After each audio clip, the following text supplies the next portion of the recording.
আসসালামু আলাইকুম সবাইকে। আমি শখে গল্প থেকে সাদিয়া বলছি। আজকে আমি কোনো রকম রেসিপির ভিডিও দেখাবো না। আজকে আমি দেখাবো তিতাস নদী। এই বাজারটার নাম হচ্ছে মেড্ডা বাজার। এটা ব্রাহ্মণবাড়িয়ার একটা বাজার।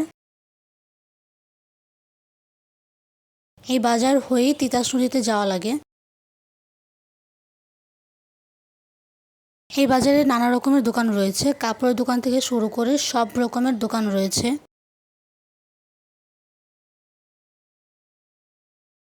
বাজার পার হয়ে চলে এলাম তিতাস নদীতে।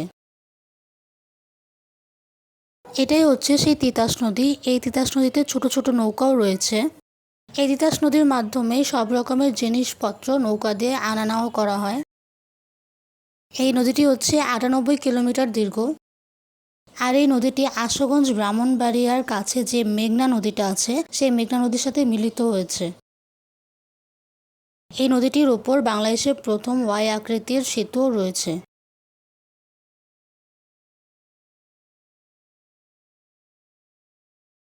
এখানে অনেকগুলো ভেড়াও রয়েছে আর অনেকগুলো বাচ্চাও খেলাধুলা করতেছিল।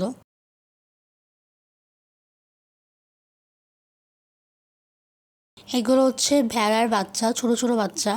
ব্রাহ্মণবাড়িয়াতে এমন অনেক জায়গায় রয়েছে যেগুলো দেখতে অনেক সুন্দর। তো আজকে এই পর্যন্তই। আশা করি আপনাদের এই ভিডিওটি ভালো লেগেছে। আর ভিডিওটি ভালো লাগলে লাইক, শেয়ার, সাবস্ক্রাইব করবেন আর আমাদের পাশে থাকবেন। আল্লাহ হাফেজ সবাইকে।